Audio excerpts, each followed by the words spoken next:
கடைசியா என்னைக்கு உங்கள நீங்க ரெஸ்பெக்ட் பண்ணீங்க? எவ்ளோ நாளைக்கு தான் டிஸ்ரெஸ்பெக்ட்ட டாலரேட் பண்ணிட்டே இருப்பீங்க? உங்கள நீங்களே ரெஸ்பெக்ட் பண்ணாதப்போ, இன்னொருத்தவங்க வந்து உங்கள ரெஸ்பெக்ட் பண்ணணும்னு நீங்க எப்படி எதிர்பார்க்கலாம்?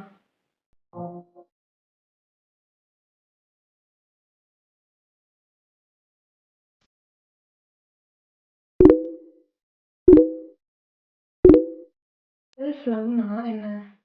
நம்ம கண்ணாடி முன்னாடி நின்னுட்டு, எனக்கு என்ன பிடிக்கும்னு சொல்றதா? இல்ல நம்மள பேம்பர் பண்ணி எப்பயுமே நம்மளுக்கு பிடிச்சத செஞ்சுட்டு இருக்கிறதா? கிடையாது. பவுண்டரீஸ் செட் பண்றது, டிசிப்ளினா இருக்கிறது, நம்மளோட வொர்க் இதுதான் தெரிஞ்சு, அது எல்லாத்தையுமே பண்றது. இது எல்லாமே தான் செல்ஃப் லவ்ல வரும். சும்மா நம்மள பார்த்துக்கிட்டு, ஸ்கின் கேர், ஹேர் கேர்லாம் பண்றது மட்டுமே செல்ஃப் லவ் கிடையாது. ஸோ, இந்த வீடியோல நீங்க எப்படி செல்ஃப் லவ்வ பிராக்டிஸ் பண்ணலாம் டே டு டே லைஃப்லன்னு நான் உங்களுக்கு ஸ்டெப் பை ஸ்டெப்பா சொல்லப்போறேன். ஸோ, இந்த வீடியோவ கடைசி வரைக்கும் ஸ்கிப் பண்ணாம பாருங்க. ஹெல்ப்ஃபுல்லா இருந்துச்சுன்னா கமெண்ட் பண்ணுங்க. அண்ட் உங்களுக்கு பிடிச்சவங்களோட ஷேர் பண்ணுங்க. ஸோ ஃபர்ஸ்ட் ஸ்டெப் வந்து ஸ்டாப் அக்செப்டிங் தி பேர் மினிமம். ஒரு இடத்துல நம்ம இருக்கோம். ஒருத்தவங்க கூட இருக்கோம்னா, அவங்க நம்மள எவ்வளோ மோசமா ட்ரீட் பண்ணாலும், நம்ம கூட டைம் ஸ்பெண்ட் பண்ணலனாலுமே நம்ம அங்க இருப்போம். நம்மளோட செல்ஃப் ரெஸ்பெக்ட்டையே விட்டுட்டு இருப்போம். ஏன்னா, நமக்கு அவங்கள பிடிச்சிருந்திருக்கலாம். நம்ம வந்து வேலிடேஷன் தேடலாம். ஸோ இந்த ரீசன்ஸ்க்காக நீங்க ஒருத்தவங்க கூட இருக்கிறப்போ, அங்க உங்களோட செல்ஃப் ரெஸ்பெக்ட்டே நீங்க விட்டுட்டு இருக்கீங்க. அந்த இடத்துல உங்களுக்கும் மரியாதை கிடையாது. அவங்களும் உங்களுக்கு மரியாதை தரல. நீங்களும் உங்களுக்கு மரியாதை தரல. ஸோ செல்ஃப் லவ் பிராக்டிஸ் பண்ணணும்னா, ஃபர்ஸ்ட்டு பேர் மினிமம அக்செப்ட் பண்றத ஸ்டாப் பண்ணுங்க. உங்களோட ஸ்டாண்டர்ட்ஸ ஹையா மாத்துங்க. பவுண்டரீஸ் செட் பண்ணுங்க. உங்க ஸ்டாண்டர்ட்ஸ் எப்போ ஹையா இருக்கோ, அப்பதான் உங்களுக்கு தேவையான விஷயம்லாம் உங்க வாழ்க்கையில வரும். இங்க தேவையே இல்லாத இடத்துல பேர் மினிமம் அக்செப்ட் பண்ணிட்டு இருக்கப்போ, உங்களுக்கு வாழ்க்கையில வர வேண்டியத நீங்களே கெடுத்துக்கிட்டு உட்காருவீங்க. ஏன்னா, யூ டோன்ட் ரெஸ்பெக்ட் யுவர்செல்ஃப். நம்ம எல்லாருமே பண்ற ஒரு விஷயம் என்னன்னா, வேலிடேஷன் சீக் பண்றது. அதுவும் மத்தவங்க கிட்ட. மத்தவங்க நம்மள பார்த்து அழகா இருக்கீங்க, இன்டெலிஜென்ட்டா இருக்கீங்க, நீங்க நல்லா படிக்கிறீங்க, நீங்க இது பண்றது நல்லா இருக்குன்னு சொல்றத நம்ம எதிர்பார்ப்போம் கரெக்ட்டா? பட் அதே நேரத்துல வெளிய இருந்து வேலிடேஷன் நமக்கு வரலனா கூட, நம்ம நம்ம விஷயத்துல கான்ஃபிடென்ட்டா இருக்கணும். நம்மளோட அழகுல கான்ஃபிடென்ட்டா இருக்கணும். நம்மளோட ஸ்பீச், நம்மளோட இன்டெலிஜென்ட், நம்ம பண்ற வொர்க்ஸ், நம்மளோட டேலண்ட், ஸ்கில்ஸ் எல்லாத்துலயுமே நம்ம எப்போ கான்ஃபிடென்ட்டா இருக்கோமோ, அப்பதான் மத்தவங்க கிட்ட வேலிடேஷன் தேடுறத நிறுத்துவோம். இப்போ ஏதோ ஒரு கிரியேட்டிவா நீங்க ஒண்ணு பண்றீங்க. உடனே எல்லார்கிட்டயுமே காட்டி, எல்லார்கிட்டயுமே வேலிடேஷன் தேடுறீங்கன்னா, அந்த இடத்துல உங்களோட ஸ்கில்ஸ் மேல, டேலண்ட்ஸ் மேல உங்களுக்கே நம்பிக்கை இல்லன்னு தானே அர்த்தம். மத்தவங்க கிட்ட இருந்து வேலிடேஷன எதிர்பார்க்காதீங்க. மத்தவங்களுக்கு அது அவசியமும் கிடையாது. நமக்குமே இந்த ஃபர்ஸ்ட் பிளேஸ் அது அவசியம் கிடையாது. நமக்கு நம்ம மேல நம்பிக்கை இருக்கணும். நம்ம இதெல்லாம் கரெக்ட்டா தான் பண்ணுவோம். நம்ம நல்லா தான் பண்ணுவோம்னு நம்பிக்கை நமக்கு இருக்கணும். நமக்கு நம்ம மேல ரெஸ்பெக்ட் வரணும். நமக்கு நம்மள புடிக்கணும்னா, நம்ம டிசிப்ளின்டா இருக்கணும். நம்மளுக்கு கோல்ஸ் இருக்கு, பிளான்ஸ் இருக்கு, வொர்க்ஸ் இருக்கு. அது எதையுமே பண்ணாம லேசியா பெட்டுல படுத்துட்டு ஸ்க்ரோல் பண்ணிட்டே இருந்தா, உங்களுக்கு உங்க மேல எப்படி ஃபர்ஸ்ட்டு மரியாதை வரும்? நம்ம வெளிய போய் சொல்லிக்கலாம், நான் இப்படி, நான் அப்படி, நான் இத பண்ணிருவேன், உடனே முடிச்சுருவேன். பண்றோமா? கண்டிப்பா கிடையாது. ஸோ, டிசிப்ளின்டா இருந்தா மட்டும் தான் உங்களுக்கே உங்க மேல மரியாதை வரும். காலையில சீக்கிரம் எழுந்துக்கிறீங்களா? அப்போ உங்களுக்கே உங்க மேல மரியாதை வரும். ஒரு கிராட்டிட்யூட் உங்க மேலயே இருக்கும். கரெக்ட்டா? ஸோ, டிசிப்ளின்டா இருக்க ஸ்டார்ட் பண்ணுங்க. கஷ்டம் தான்.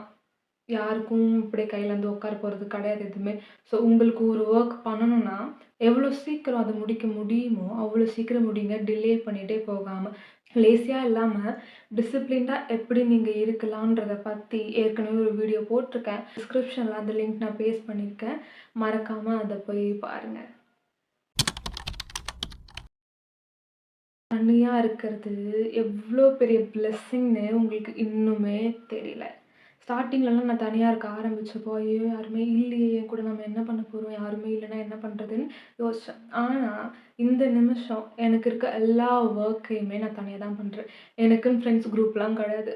கைவிட்டேன்ற அளவுக்கு தான் நான் பீப்பிள்ஸ் கிட்டயே பேசுறேன் இப்போலாம்.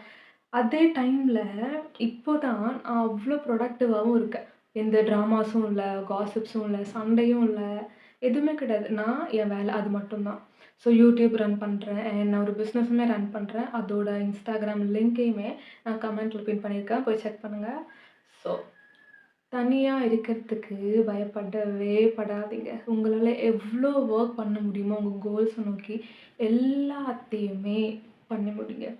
யாரும் நம்மள டிஸ்டர்ப் பண்ண இருக்க போறதில்ல. யார்கிட்டயும் நம்ம போய் காலைலருந்து என்ன பண்ணணும்னு ஒப்பிக்கவும் தேவையில்ல. ஸோ தனியா இருக்கிறது பிளெஸ்ஸிங் தான். சில டைம் வந்து எனக்குமே இருக்கும். சோகமா இருக்கும். யாருமே இல்லைன்னு இருக்கும். கஷ்டமா இருக்க நேரத்தில ஒருத்தவங்ககிட்ட நம்ம இத போய் சொல்லி நம்ம அழலாமேன்னு கூட தோணும்.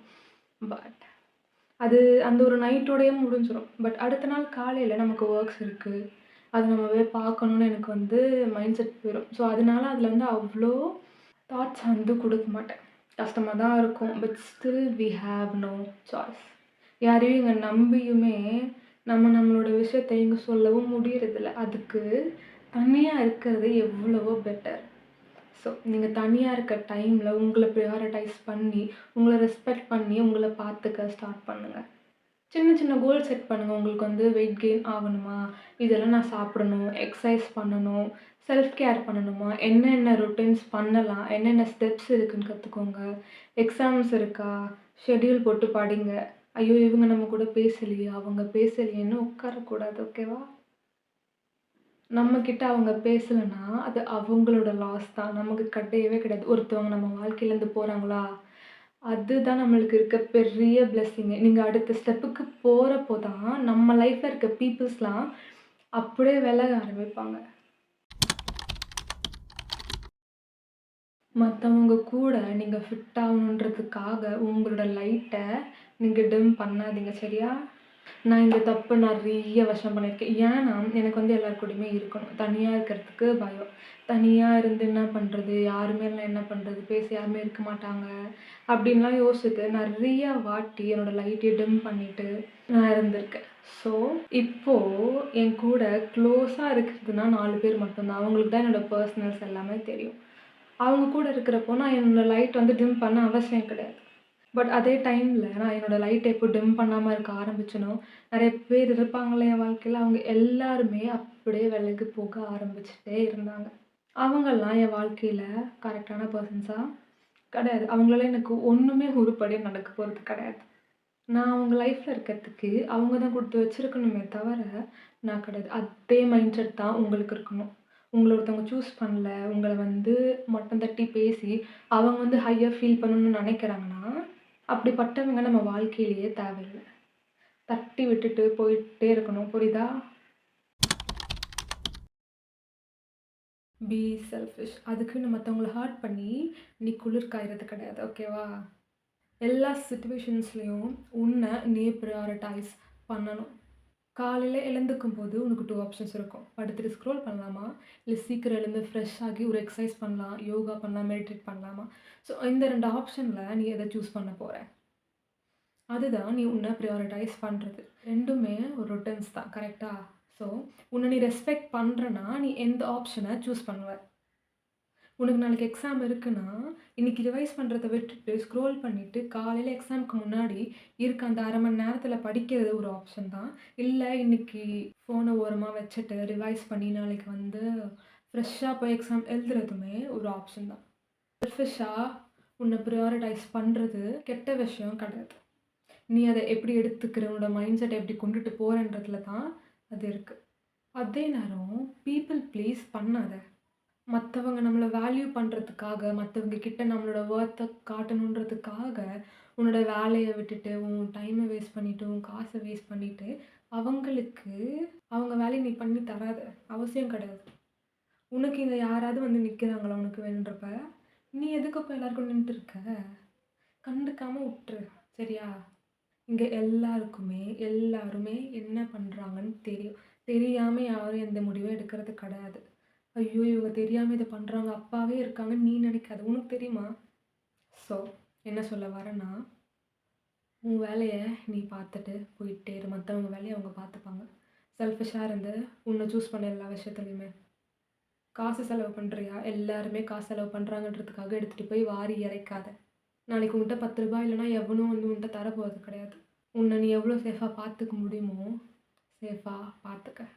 ஸோ இந்த வீடியோல நான் சொன்ன ஸ்டெப்ஸ் ஆர் பாயிண்ட்ஸ் எதுனா யூஸ்ஃபுல்லா இருக்கும்னு நம்புறேன். யூஸ்ஃபுல்லா இருந்துச்சுன்னா, எந்த பாயிண்ட்ஸ் உங்களுக்கு ரொம்ப ஹிட் ஆச்சுன்னு கமெண்ட் பண்ணுங்க. And share with someone. ஓகேவா? தேங்க் யூ ஃபார் வாட்சிங் my video. See you in the next video.